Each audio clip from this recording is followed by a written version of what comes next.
Ladies and gentlemen, it's time for another episode of Mind Your Puckin' Business with your host, Jeffrey Gruntzman.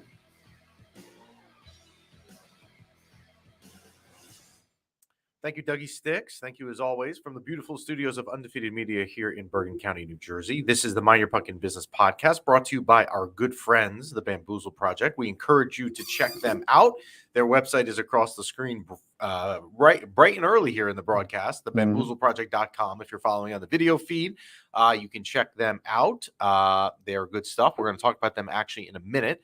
This is episode 89, Ochenta y Nueve on the Spanish dial. Welcome to the show. Nice. We are taping this on Wednesday, October 19th, a little out of our routine here. We usually are a Tuesday show.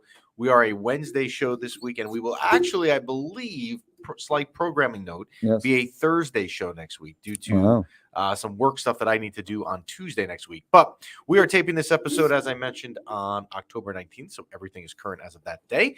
You can send us your questions at any time to mypbshow@gmail.com. You can also DM us your questions at any time, specifically at our Instagram handle, which is at mindyourpuckingbusiness.com, at mindyourpuckingbusiness. Or yes, live with us today in the comments. Or live section. with us and throw us off as people have done in the past. And I will say this, that I've noticed the question count, if you will, especially on the DM front, has been a little bit higher in the past couple of weeks. So if you didn't know that hockey was back, you could tell it's back by our questions that come in. And we will try to get to some of them today, actually right at the top. We can listen to the show. You could watch the video feed if you would like to see us, although we do have faces for radio. That is on YouTube and Facebook, or you could listen to us audio only on Spotify and iTunes. So plenty of options out there for you. Absolutely. Speaking of the Bamboozle Project, I want to mention this. Yes. I was at a event last night, and what was being talked about at this event was these late night Louis t-shirts selling. Ironically, flying like hotcakes. Flying like there have been a lot of text going around, I know, in the last week about ordering some late night Louis gear on the site. So just a friendly reminder, if you are one of those people who are getting any of the MYPB swag, and again, I personally recommend the hat, although the late night Louis stuff is what's been selling, use the promo code MYPB. It does save you 25% off. Shipping is very cheap as well. They do a good job at Bamboozle Project keeping that cost low. I don't really think they mark it up, which I think is nice. And if they do, it's very, they're here to help. Yes. So MYPB, use the promo code and check out the gear. Ranger season underway. So we were on last Tuesday, and you are sporting another Ranger gear. Different one, by the way. You are. So at some point, when we have time, maybe in a few weeks, when things calm down, you can tell the story of how all of a sudden you went from no Ranger gear in your wardrobe to having a plethora of an assortment of Ranger gear. And if you noticed, I haven't even worn one with a name on the back yet. That's coming. That's coming. I'm getting, as the season progresses, we will work our way up to the better jerseys. So we're going from the no names to the very memorable. When the playoffs come in the spring, you'll really bring out the A game. Oh yeah, that's when it'll come out. All right, that's cool. So the Ranger season starts last Tuesday, home versus Tampa, and that game as a whole. There's a saying in life, Murphy's Law, right? What can go wrong? I don't know if there's an opposite saying where everything that can go right goes right, because that's what it was like for the Rangers. If you are one of these people, and I'm not one of these people, but if you're one of these people that buy into opening night and say, what I'm going to see here is what I'm going to see the rest of the season, and treat the season that it's a sprint and not a marathon, when it really is the opposite. Every season's a marathon, not a sprint. Then you loved everything that you saw last Tuesday at the Garden. The Rangers were all over the Lightning. They were dominant. I think the shots were almost 2-1. Igor Shesterkin was great. The power play looked great. Let me just put it this way. I don't really need to go in depth and break down a game from 8 days ago, but I'll just remind you that everything that could go right that game, everything you would want to see, went right. So great. So great. Now, the Rangers then headed out west. They went to Minnesota. And I want to say something about the Minnesota game that was not said in a lot of places on social media, on other Ranger sites, that I disagree with. People took this Minnesota team very lightly, and they thought, well, you know what? The way they played 2 nights ago at Madison Square Garden versus Tampa, this will be easy. No. This was Minnesota's home opener. So anytime a team has a home opener, the crowd's jazzed up, team's jazzed up. Not only was it their home opener, it was their straight up season opener, right?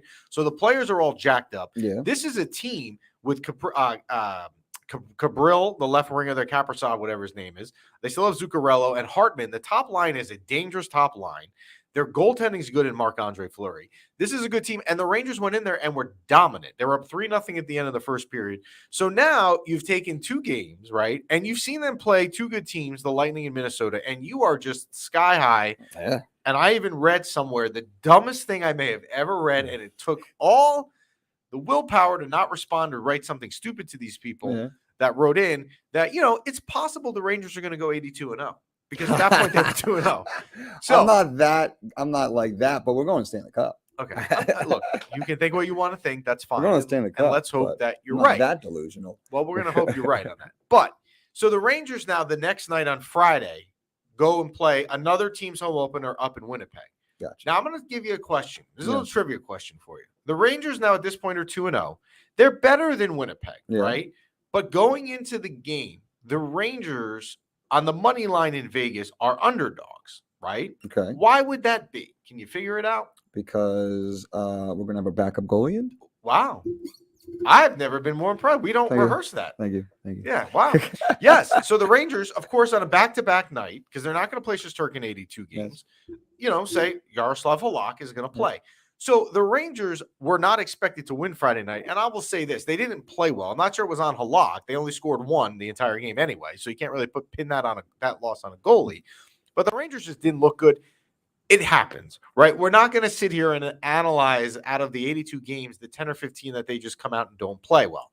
2 nights ago, they returned home against some old friends, Ryan Strome, who's now on Anaheim, Frank Petrano, who's now on Anaheim, and Kevin Shattenkirk, who Ranger fans know well, is on Anaheim now as well. And the Rangers again were great. So what do we take out of the first 4 games here? Now that we're back on, it's been 4 games. What do we take out? Artemi Panarin is leading the NHL in points. Okay, why is this significant? Yes, it's only 4 games. Does it mean he's going to end the season after, in April, and he's definitely going to be winning the scoring title, and he leads the league in points? No, it doesn't. But why is this significant? It's significant for this reason. A year ago, at the beginning of the season, Artemi Panarin couldn't do anything right. If you remember, he didn't score his first goal, if I am not mistaken, last year. So the 4th game of the year in Toronto, he scored in overtime on 3-on-3. I believe that was his first goal. And if you remember watching this goal in Toronto on a Monday night, and I don't know why I remember this because I have enough going on in my life, but I remember this. The celebration that Artemi Panarin did jumping across the ice on a regular season game on Monday was kind of like getting the monkey off his back. So the fact that he has 10 points in 4 games, where last year in the first 4 games he couldn't do anything right, is an extremely positive sign. Oh, yeah. It is also a very good sign that Artemi Panarin is having this start with a new center. He's not with Ryan Strome. So there has been concern, rightly so. How will he gel with Vincent Trocheck at the center? How will he gel with a new right wing, which has now changed in the last week already because Kravtsov is hurt and it's became Lafreniere. So the fact that he has 10 points with a different mix. Now, granted, a lot of them have been on the power play, and that power play unit is loaded. But it's very, very encouraging. Mika Zibanejad also seems like he has just picked up where he left off. If you remember 2 seasons ago, in the shortened season, he had a horrible start that people were screaming about it. And it came out later that when the season started, and I believe it was January 14th. It was on my birthday, the first game actually that year. It came out that he had just gotten over battling COVID. This was before vaccines and all that stuff. So the dude was tired. So he was off to a slow start. So the fact that these 2 players, which are such key pieces and probably maybe even the most 2 important offensive pieces on the Rangers, I could argue, are off to such a hot start that they're 1-2 in the entire league in points is an extremely good sign. The other thing, go ahead. You want to say something? Yes. Wasn't Panarin a little hurt at the end of the season last year? He was hurt. So now he's like freshened up, man. He's all healed. And now people forget. Again, you are blowing my mind here today. It's like you put on Ranger swag and you're all of a sudden the next, hockey analysis that we've been dying to have.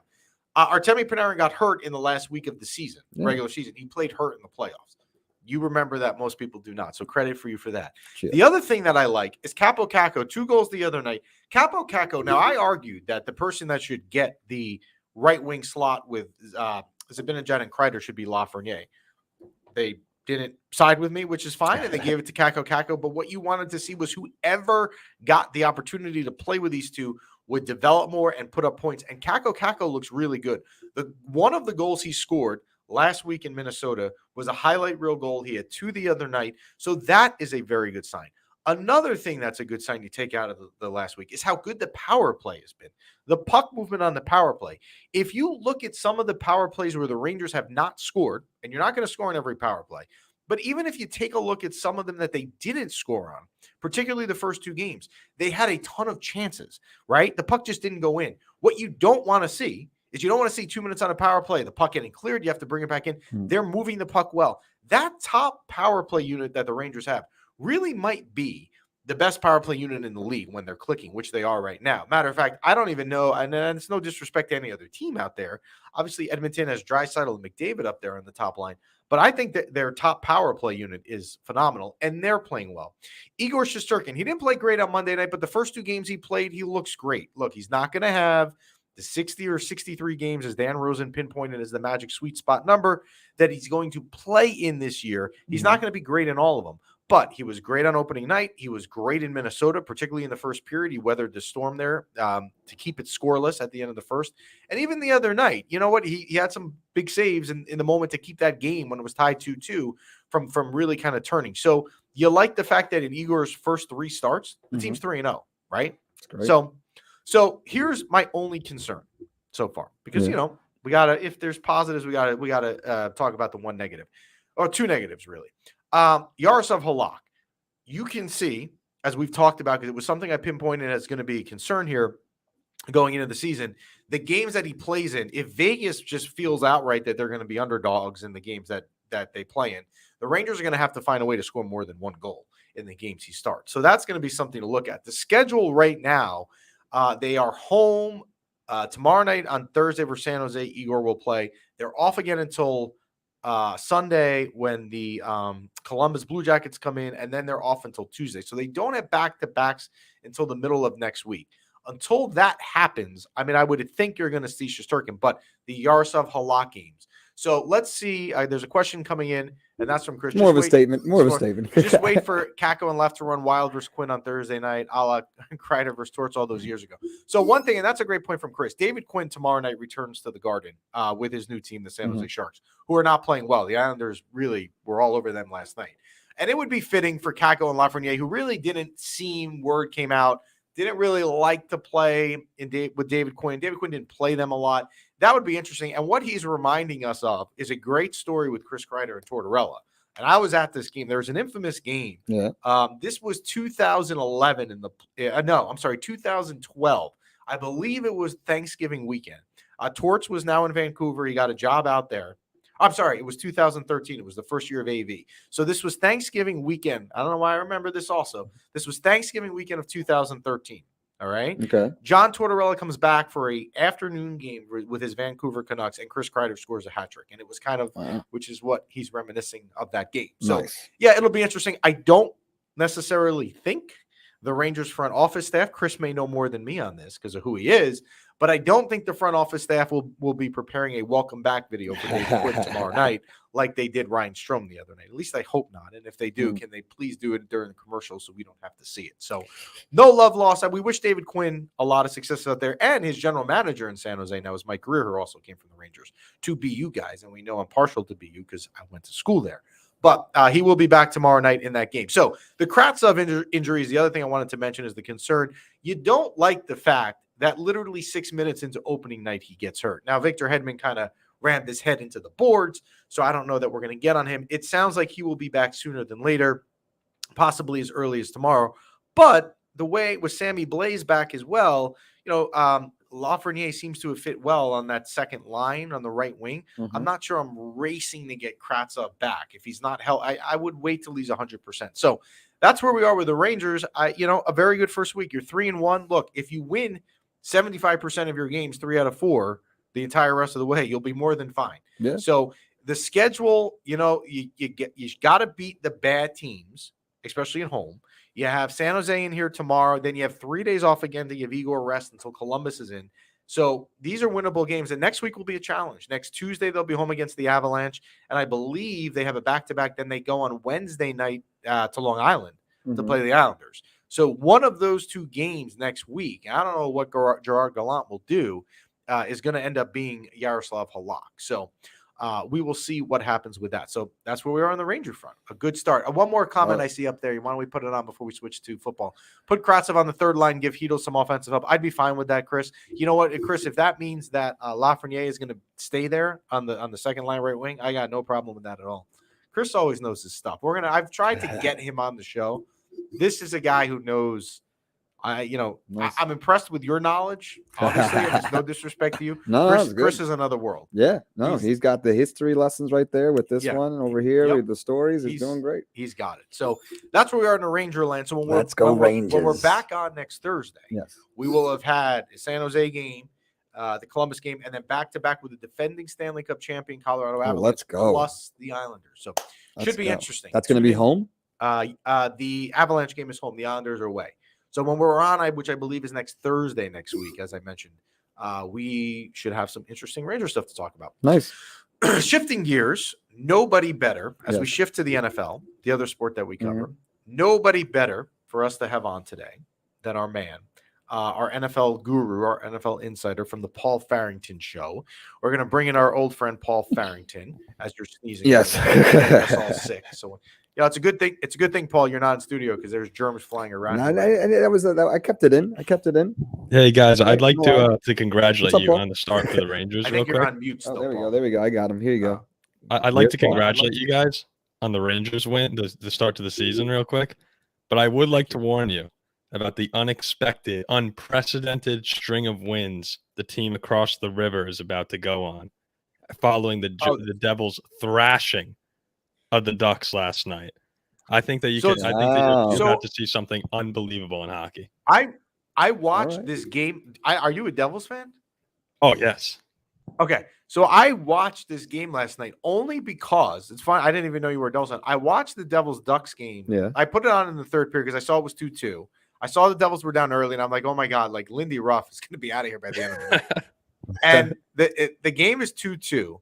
And they took the lead on a goal. And I want to say it wasn't him who scored it, but the play that Jesper Bratt made and the assist on the cross-ice pass to Dougie Hamilton was awesome. Look, I hope the Devils go on some sort of run. It would be good for tri-state hockey here. Although I don't think that team's going anywhere until you can Lindy Ruff and bring in Andrew Burnett, who's on, it's been a tough few years. But I don't think the Ducks will ever change their name back to Mighty Ducks following last night's game. That's how good it was in the second and third period. The Devils will always have a special spot. I will always be a Devils fan as well. They're the only team in New Jersey. Everyone else left us. Mets went to Brooklyn. Yeah.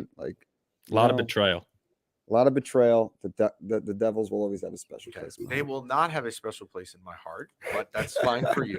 But I'm not a Devils fan by any means. But you know what? When the Devils are good, which they were for a very long time, it is good for tri-state hockey. Like Devil Ranger games when both teams are good are there's probably no better team actually in the Garden. Maybe the Islanders when they come in, if the game is meaningful to have. So we'll see. You got to work on getting your goaltending situation rectified over there in New Jersey before anything else. So until you figure out what's going on with that, I'm not sure. But there's a lot of problems. Yeah. Well, so you have an interesting rooting interest. You're a Vikings fan, obviously. Mm-hmm. You're a Devils fan. Do you have a baseball team? So I got the Yankees, and then it used to be a big New Jersey Nets fan. But when they left, I tried. It's hard to become a fan of a team, but I'm in the process of moving to the Knicks because the Nets again betrayed New Jersey. Betrayal. Well, I'm a Knicks fan also. I'm a season ticket. Let me ask you something because you just said it. My kids last night. I don't remember if it was my son or my daughter. It may have been my daughter. It was my daughter yesterday. Said to me. When we were talking about having the podcast today, we were watching the Yankee game. Show you never talk baseball, and I said, I know. I just like a rule. We never talk baseball. I'm a Yankee fan. I watch most of the games. I never talk about them. Do they have any chance versus Houston? I mean, I think they have to steal one in Houston. They have to steal one of the next two. We have Tyon going tonight. Yeah, it's against not going to be tonight Verlander. versus Verlander. Yeah, it's Don't not feel gonna be so good tonight. about that. But we're going to need Severino or one of the two guys just has to have a special performance in games 1 or 2.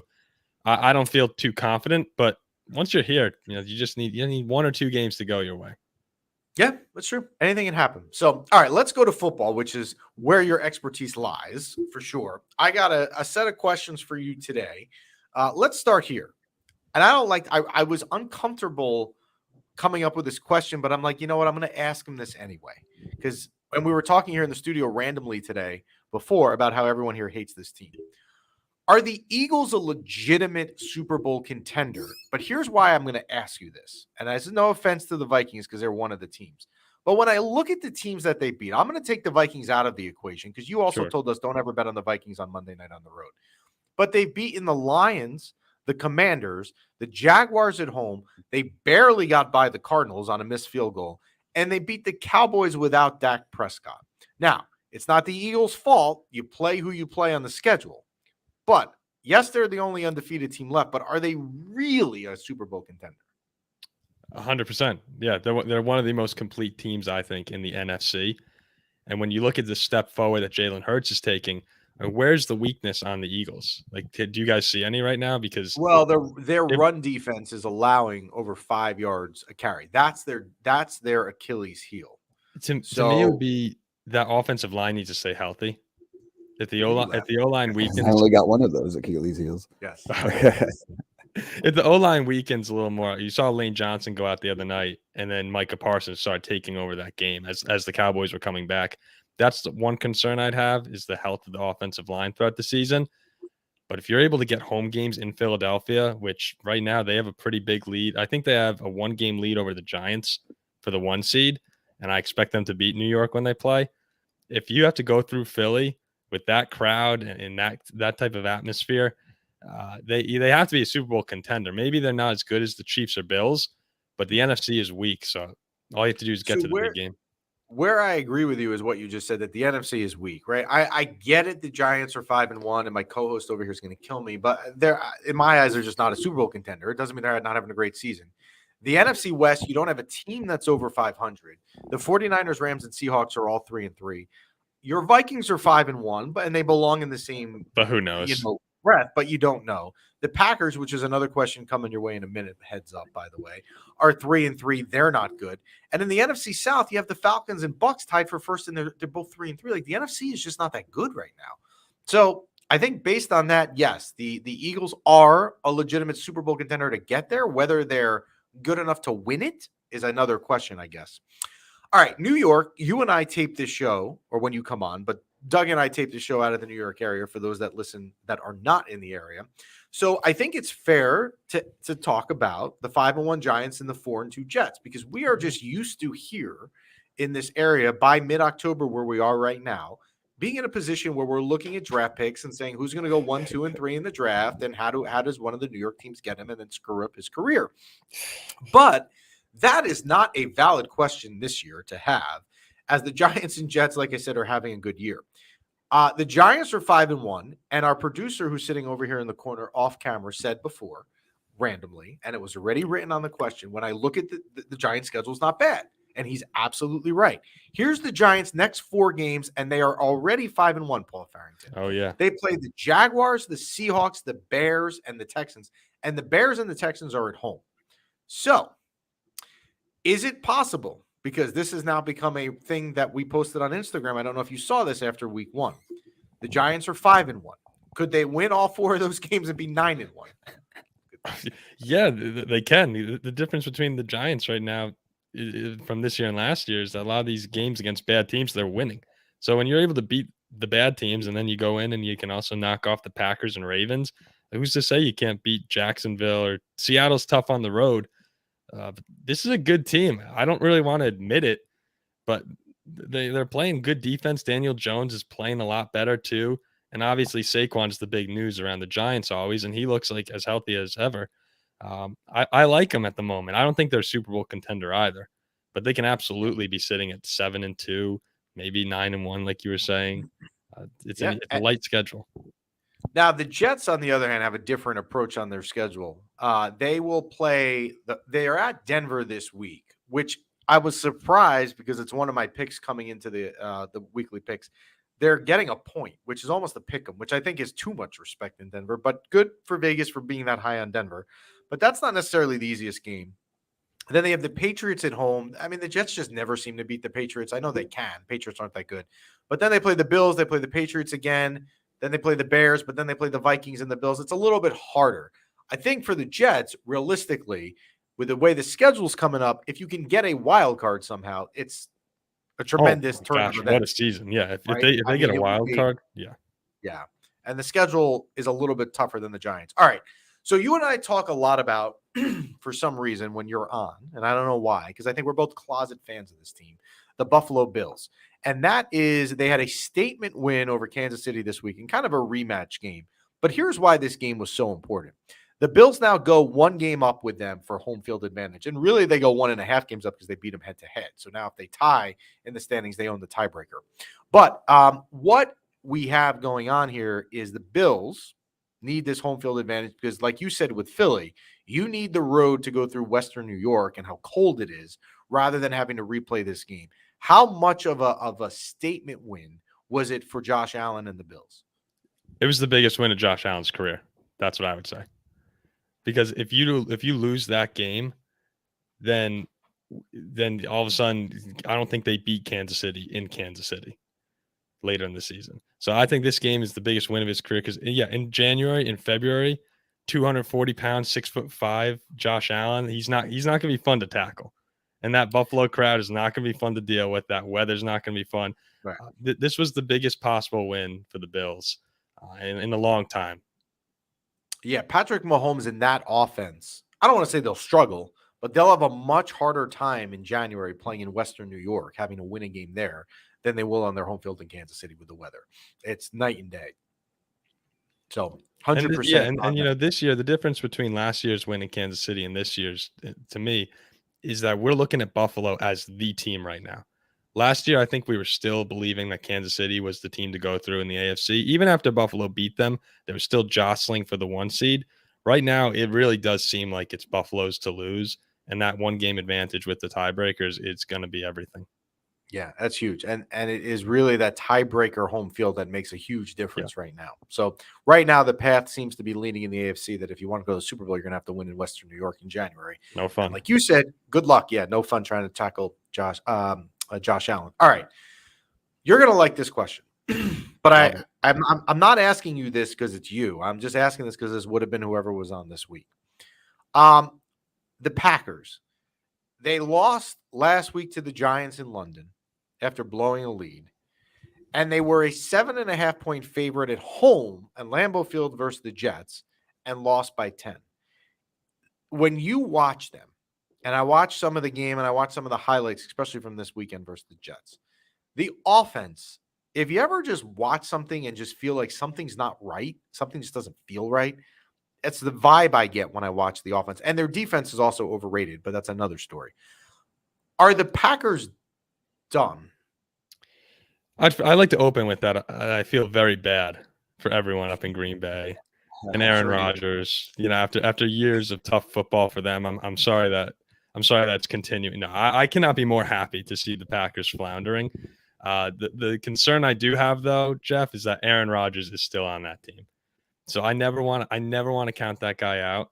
He hasn't delivered one of those RELAX speeches yet, although he's talking a lot about manifestation in his press conferences at the moment. But I can't count this team out. The offensive struggles, though, they are glaring. The lack of receiving weapons is very noticeable. So I'm going to take a different approach. And I can respect your opinion for sure that when Aaron Rodgers is there, he's Aaron Rodgers, and you got to respect that. But if he doesn't have anyone to throw to, and that doesn't get better, like maybe they sign Odell Beckham, and then I have a different viewpoint on this, but it doesn't sound like they're going to. I don't know how he can. Maybe he can pull a game here or there out where he's Aaron Rodgers because the defense he's playing against isn't good with his with his receiving core. But how he's going to do this consistently? Now he's 3-3 in week 7, right? So you really have to have a winning record the rest of the way.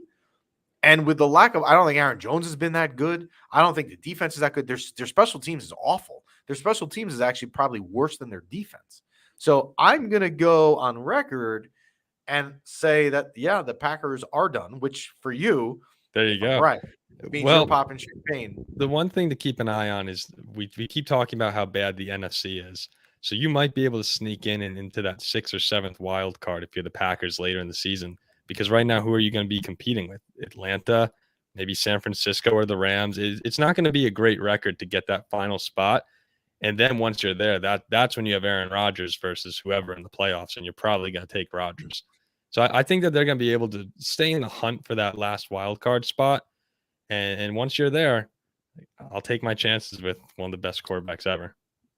Oh, we shall see. I hope you're right. I really hope you're right. Well, we will see in the coming weeks. Why the Packers, like, why didn't they draft like some offensive weapons? This has been you've been saying this forever. Wait, I'm just confused. Like, you have Aaron Rodgers. The draft strategy, and I know you've said this before, and you're right. I mean, I don't know. Yeah, it doesn't make a lot of sense to me. All right, last question for you before we let you go, and it's a very random one. So, like, I pulled this one out of left field, but when I was thinking about stuff I wanted to ask you, this is what came into my mind. The Raiders. We're going to go to the Raiders, the Las Vegas Raiders. The Raiders are 1-4 with new coach Josh McDaniels. Josh McDaniels was in Denver before this, right? Didn't do well there. Then, if you remember, he accepted a couple of years ago the head coaching job in Indianapolis and then quit the next day, right? Then he was in hot pursuit again in this offseason, and Las Vegas was the lucky, I say, quote unquote, winner to receive the Josh McDaniels prize, and the Raiders are 1-4. Is Josh McDaniels the most overhyped coach you've ever seen, who has never done a damn thing, but has this somewhat reputation that he's the savior? He's got to be up there. What's his record as a head coach? Do you guys know that offhand? Like, he can't possibly have a good record.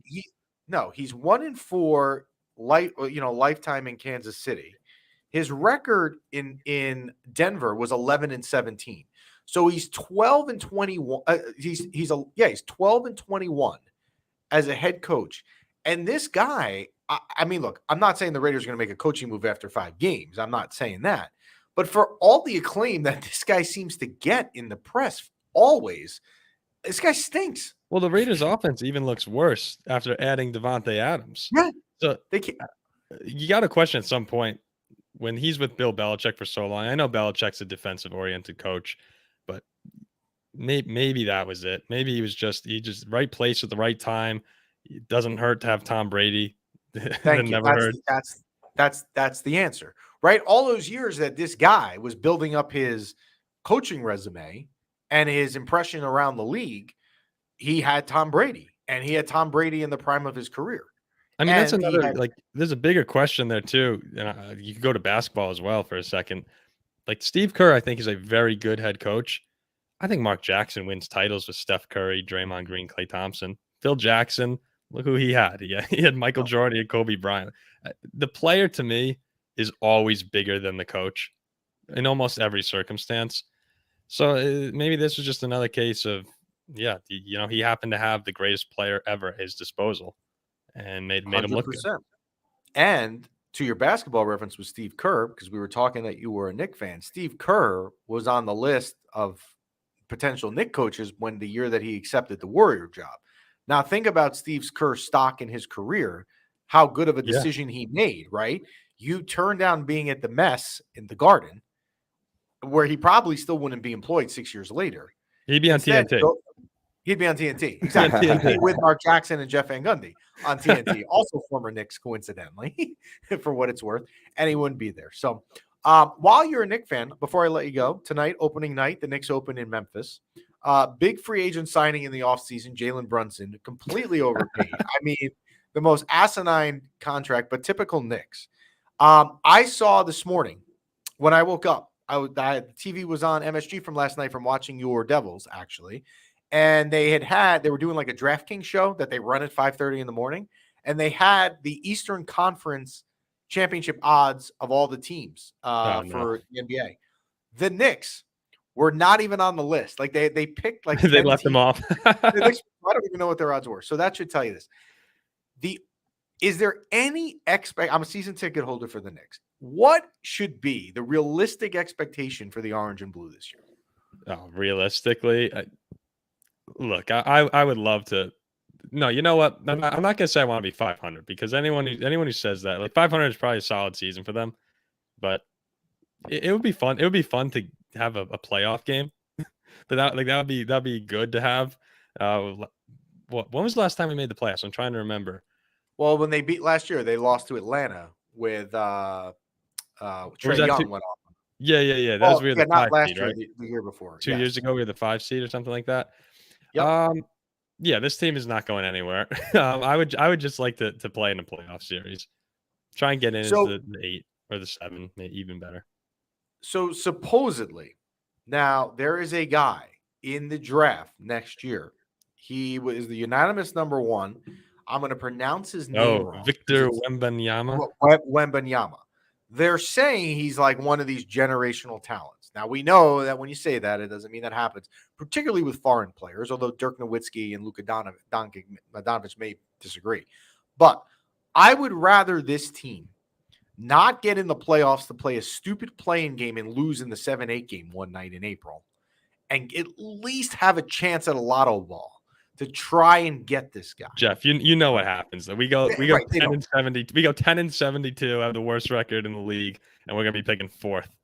They'll be picking some random guy's gonna come to the Garden who goes for 6 and 5 a game for 3 years before we let him go.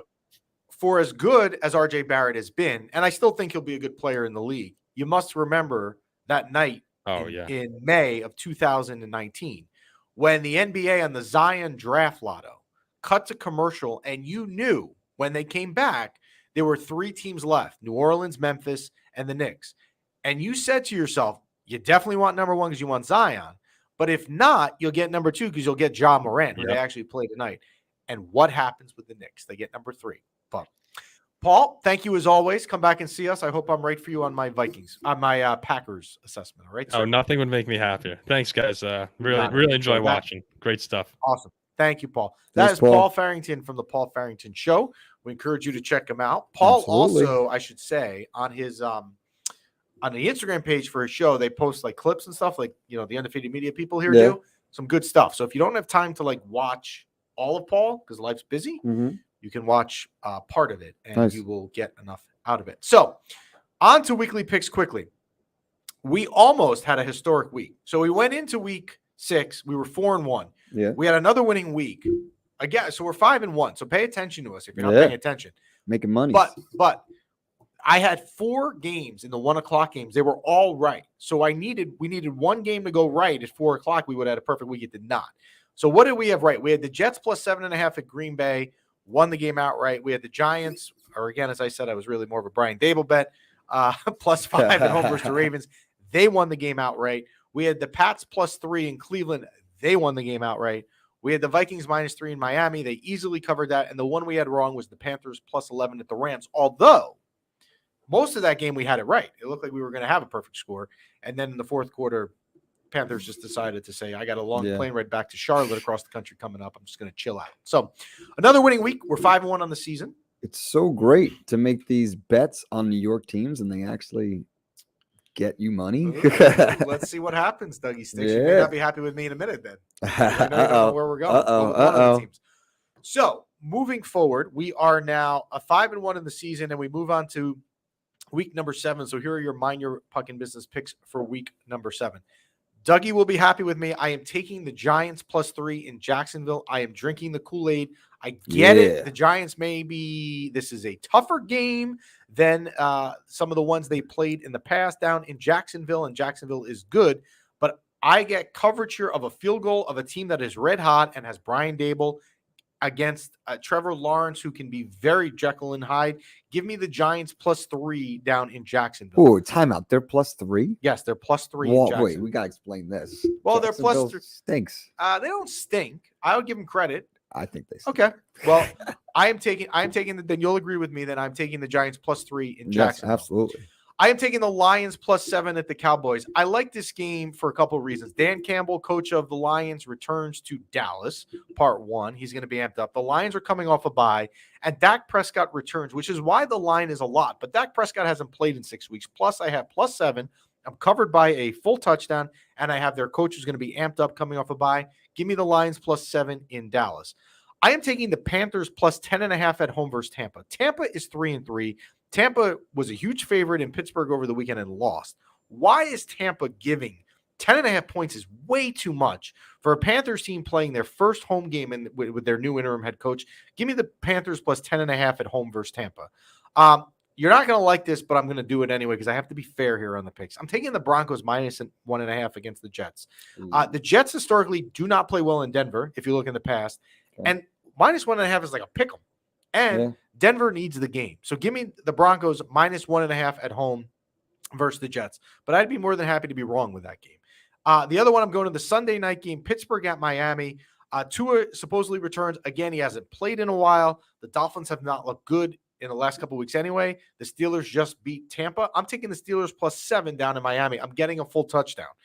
Miami is probably going to win the game, but I'll take my chances getting a full touchdown down there in Miami with the Steelers. So to recap, I will take the Giants +3 in Jacksonville, the Lions +7 at Dallas, the Panthers +10.5 at home versus Tampa, the Broncos -1.5 at home versus the Jets, and the Steelers on the road in the Sunday night game +7 in Miami. Oh yeah, Good with that? Sounds good. Sounds good. I mean, the only one that you want the Jets to win, but that's a tough one. It's a pick 'em game. It's a 1 point. And Denver definitely needs it really bad. And you know what? That's the sort of game that if I'm wrong on, now watch, Denver will win the game by 1, where I have -1.5, so the Jets to lose and Broncos don't cover. But that's the sort of game, like if they lose and I get the other ones right, I'm okay with, because the Jets, would be 5-2. Coming home, actually, even if the Jets lose this week and they go to 4-3, MetLife Stadium will be buzzing, which because you now are basically a Giant season ticket holder and you go every week. But MetLife Stadium would be buzzing next week for the other team, the Jets, when they host the Patriots. Oh, I want to go to that game. And if the Jets do win this week in Denver and they're 5-2 and Belichick comes to town next week, that's a really good ticket. That's a really good ticket. A really good ticket. I want to go to that game. It would be fitting for the Jets to lay an egg in that spot. But either way, even if the Jets lose this week and they're 4-3 going to the Patriot game, that's a very good Jet game for the end of October. It's a great Jet game. Right? And the Patriots been bullying you for 20 years. It's time to stick it to them. Stick it to them. We thank our guest, Paul Farrington, as always. Again, check him out at the Paul Farrington Show. We thank the Bamboozle Project, as always. And again, 25% off your order. Use code MYPB to get that. And I'm trying to think if questions anytime at mypbshow@gmail.com, at Mind Your Puckin' Business on Instagram. Again, we will be back on, I believe the plan is next Thursday. So we're still a little out of our routine here for a couple of weeks. I have some traveling to do for my real job. So we will be back on next Thursday. A lot of Ranger action. Today's Wednesday. Today's what? Yes, I have to say. We're usually on the Tuesday slot, and I like that. However, there is one advantage to coming to the Undefeated Media Studios. That's not a Tuesday. T.S. Ma and Chris has been on our show. He actually kind of co-hosted a show with us back in the episode 60-something, if you want to go look it up. But I think it was in the 60s. T.S. Ma Chinese. I've talked about this. And this is not, sounds like I'm going to plug him, and I am. But, I'm doing it for a reason. Is the best Chinese food in Bergen County. But 100%. They are closed on Tuesdays. So when I'm up here, usually on Tuesdays, I can't go. The one advantage of our schedule kind of flip-flopping, like today, I'll leave the studio. I get to go to TS Ma for lunch. Next Thursday, because it's not a Tuesday, I get to go to TS Ma for lunch. So, again, we encourage you. Why don't we put up their handle, because I see it on the screen. Oh, yeah. That is, you should follow them as well. If you are a local listener, and they have a location in Montclair, too. So it's not just, if you're in Bergen County, but if you're in Essex County, Passaic County, check them out, TS Ma Chinese Cuisine, and tell Chris that MYPB sent you, because he knows us. He's been in here. Yeah. He's a good man. Absolutely. And their food is phenomenal. So good. The best in the area. The best in the world. The best. So thank you for listening. We appreciate it as always. Tune in next. We should be back on next Thursday. And as always, let's go Rangers. Oh, in that case, I know you want to close it out. All right. Close it out with a Ranger song. Thanks for listening.